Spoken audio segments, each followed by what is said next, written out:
に写真撮りましょうって言われたんだけど、なんかそんな若い子たちと写真撮るのもなんか恥ずかしいなと思ったんだけどさ、いいかと思って撮ったのね。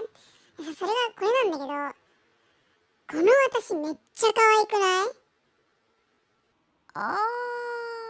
これはなんていうのが正解なんだ？多分これはシンプルに本当だ可愛いって言えばいいだけなんだろうけど、もしだよ。何それじゃあ普段の私はこれよりも可愛くないってこと？ひどい最低鬼悪魔ってなっちゃったらめちゃくちゃめんどくさいぞ。かといって今は求められてないであろう普段の方が可愛いよを選択したら、そういうことじゃねえよ。話そらすねよ。この写真が可愛いか可愛くないか聞いてんだよ。命かけろよって言われて命かけさせられる可能性があるぞ。なんだその顔、何の顔だ？一体何を考えてる顔なんだ？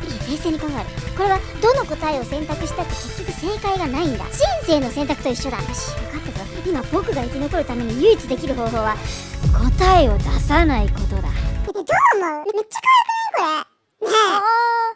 なんかかわいい。なんか普段からなんかその写真のこの世界に至るまでのなんか過程がなんかお花畑のなんか宇宙となんか共にある共存世界のそ